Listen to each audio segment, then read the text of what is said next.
আজ আমি আপনাদের কাছে মীন রাশির মানুষদের 2026 সালের আগস্ট মাস কেমন কাটবে আজকে এই নিয়ে আলোচনা করব। তাই যারা মীন রাশির মানুষ রয়েছেন সেটা খুব মনোযোগ সহকারে শুনবেন। মীন রাশি হচ্ছে কালপুরুষের দ্বাদশতম রাশি। এই রাশির অধিপতি গ্রহ হচ্ছে বৃহস্পতি গ্রহ। তাই মীন রাশির মানুষরা অত্যন্ত বুদ্ধিমান, জ্ঞানী, বিচক্ষণ হয়ে থাকেন। মীন রাশির মানুষদের মধ্যে জ্ঞান পিপাসু বা জ্ঞানের প্রতি একটা আগ্রহ ছোটবেলা থেকেই দেখতে পাওয়া যায়। মীন রাশির মানুষদের মধ্যে দেখতে পাওয়া যায় অপরের প্রতি স্নেহ, মায়া, মমতায় পরিপূর্ণ তা দেখতে পাওয়া যায়। সেই সঙ্গে মীন রাশির মানুষরা ছোটো ছোটো বাচ্চাদেরকে খুব ভালোবাসে, বাচ্চাদের সঙ্গে মিশতে খুব ভালোবাসে, এমনকি এরা খুব দ্রুত ইমোশনালও হয়ে যান। এবং মীন রাশির মানুষেরা দুঃখ পেলে, কষ্ট পেলে এরা সহজে ভেঙে যান না। এরা নিজের কষ্ট বা দুঃখকে কারো কাছে প্রকাশও করতে পারেন না। এরা গোপনে নিজের মনের কষ্ট, নিজের মনের দুঃখটাকে প্রকাশ করে এবং মনটাকে হালকা করে থাকে। আজকে সেই মীন রাশির মানুষদের 2026 সালের আগস্ট মাস কেমন কাটবে এটি আমার মূল আলোচ্য বিষয়। তাই যারা মীন রাশির মানুষ রয়েছেন সেটি খুব মনোযোগ সহকারে শুনবেন।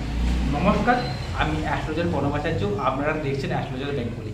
এই চ্যানেলে আপনাদের সবাইকে স্বাগত জানাই। আপনারা নতুন হয়ে থাকা চ্যানেলটিকে সাবস্ক্রাইব করবেন, বেল চিহ্ন টিপবেন, অল নোটিফিকেশনে ক্লিক করে দেবেন।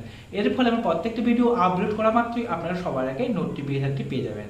এছাড়া আপনারা যদি আমার চ্যানেল মনোযোগ বিশেষ করে চান তাহলে মোবাইল নাম্বার তো রয়েছেই আমার, এই মোবাইল নাম্বারে যোগাযোগ করবেন। শুরু করছি মূল আলোচনায়। মীন রাশির বর্তমান সময় রাশিতেই শনিদেবের যে অবস্থান রয়েছে, এর জন্য মীন রাশির মানুষদের শনির সাহায্য চলছে। শনি গ্রহটা বক্রি হয়েও অবস্থান করছে বর্তমান সময় এই আগস্ট মাসে। হলেও কী হচ্ছে, সাহায্যে একটা এফেক্ট আপনার জীবনে আসছে। কি আসছে? এই সময় মানসিক কষ্ট, হতাশা, হওয়া কাজ হচ্ছে না, কর্মসূত্রে বাধা আসছে, কর্ম করছেন, কর্মক্ষেত্রে চাপ আসছে, বস বা আপনার কলিগরা আপনার সঙ্গে শত্রুতা করছে বা আপনাকে ডোমিনেট করছে বারে বারে, কোমরে যন্ত্রণা, হাঁটু ব্যথা বেদনা বা পারিবারিক কলহ, এই সমস্যাগুলো কিন্তু ফেস করছেন বর্তমান সময় মীন রাশির মানুষেরা। তবে ঠান্ডা লাগার ধাত যাদের রয়েছে তারা একটু সাবধানতা অবলম্বন করবেন।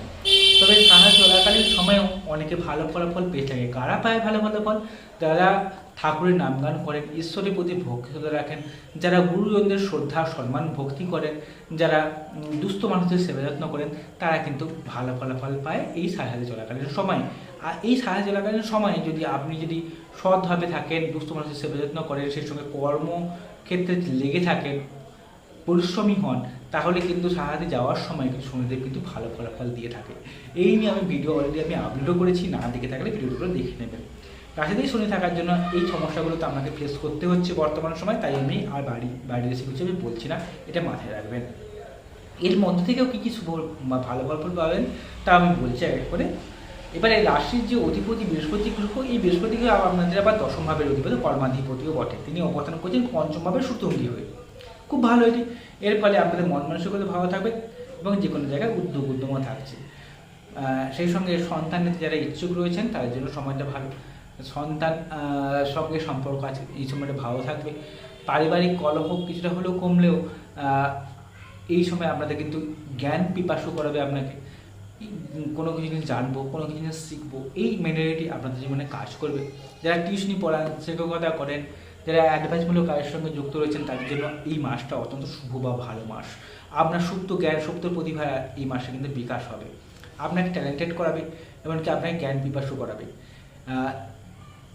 এছাড়া যারা জুয়া লটারি ফটকা থেকে অর্থ ইনকাম করতে চাইছেন তাদের জন্য এই মাসটা কিন্তু ভালো মাস। কর্ম পরিবর্তন করতে চান তাহলে এই মাসটা অত্যন্ত ভালো।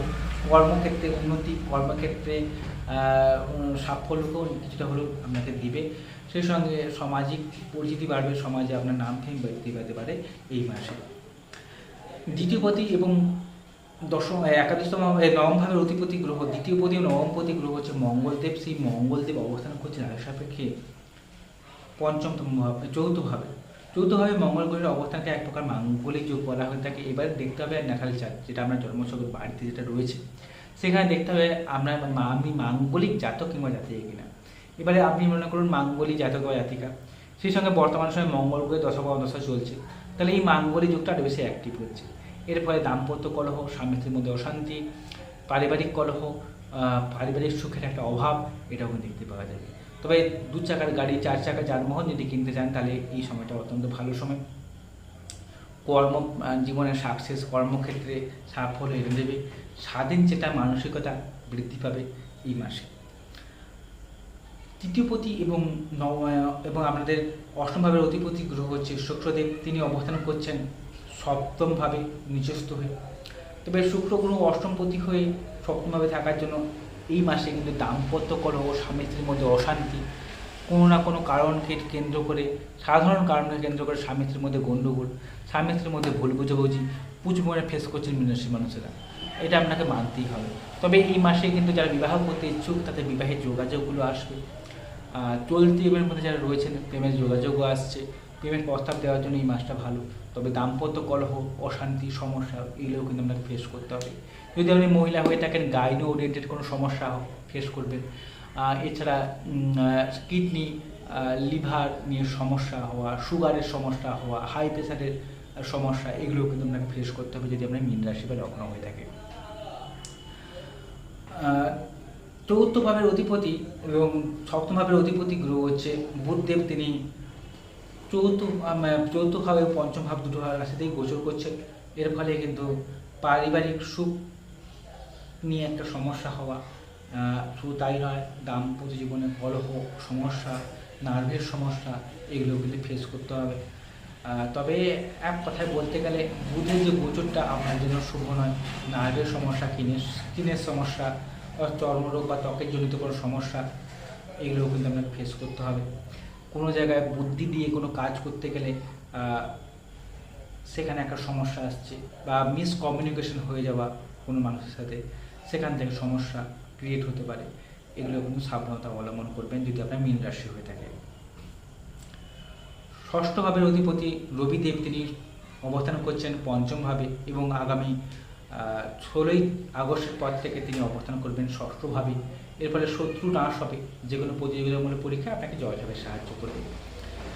কোনো জায়গায় লোন নিতে চাইলে সময়টা ভালো, বা লোনকে যদি পরিশোধ করতে চান সেক্ষেত্রেও সময়টা ভালো।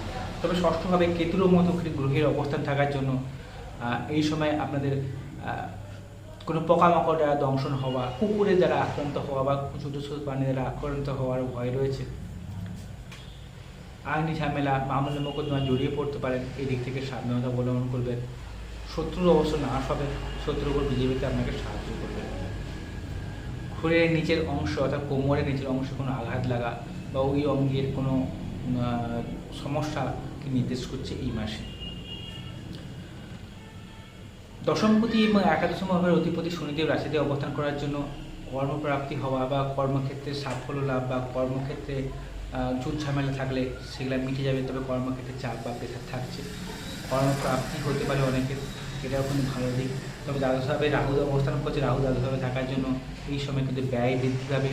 যে টাকাগুলো ইনকাম করুন না, টাকাগুলো যেন কোথায় হারিয়ে যাচ্ছে বা খুঁজে পাচ্ছেন না দিনের শেষে, সেটাই কাজ করবে। আপনি মনে করেন ভালো মাইনের একটা চাকরি করেন, চাকরি করলেও মাসের শেষ হতে না হতে তার আগেই আপনার টাকা যেন শেষ হয়ে গেছে। টাকাগুলো যেন কোন দিক থেকে খরচা হচ্ছে সেটা বুঝতে পারছে না। আইনি ঝামেলা থেকে হতে পারে, শরীর সমস্যা থেকে হতে পারে, পারিবারিক কলহ থেকে হতে পারে, যে কোনোভাবে হোক টাকাগুলো খরচা হয়ে যাবে, টাকাগুলো জমাতে সমস্যা দেখা দেবে। তবে ঈশ্বরের প্রতি ভক্তি শ্রদ্ধা রাখবেন, ধর্মকর্মের রুচি বৃদ্ধি করলে, গুরুজনদের সম্মান করলে, তাহলে অনেক বিপদ থেকে আপনারা কিন্তু এই মাসেই বেঁচে যাচ্ছে। তবে একটা কথা সর্বদাই বলি, আজও বলছি, আগামী দিনেও বলবো, যে জন্মছক বা ত্রিপুষ্টি খুব গুরুত্বপূর্ণ। সেখানে দেখতে হবে আপনার লগ্ন সাপেক্ষে শুভগ্রহগুলো কেন্দ্র করে বসছে কিনা, ডিগ্রিগতভাবে কতখানি বলাবল পেয়েছে, নবাঙ্ক চার্ট, দশমাঙ্ক চার্ট, এগুলো দেখে পুঙ্খানুপুঙ্খ তথ্য বলে দেওয়া যায় যে বর্তমান সময়টা কেমন কাটবে, আগামী দিনগুলো আপনার কেমন কাটবে, বর্তমান সময়ে আপনি কী কী সমস্যার উপর দিয়ে যাচ্ছেন, কী হলে এই সমস্যার সমাধান আপনি সূত্র পেয়ে যাবেন, তা বলে দেওয়া যায় জন্মছক বিচার বিশ্লেষণ করে। তাই অতি অবশ্যই আপনারা আপনাদের জন্মছক বা ত্রিপুষ্টিকে বিচার বিশ্লেষণ করাবেন। আপনারা যদি আমাকে জন্মছক বের করছেন তাহলে মোবাইল নাম্বার রয়েছে, এই মোবাইল নাম্বারে যোগাযোগ করবেন। যদি শুনে ভালো লেগে থাকে চ্যানেলটিকে সাবস্ক্রাইব করবেন। নমস্কার, সবাই ভালো থাকুন, সুস্থ থাকুন।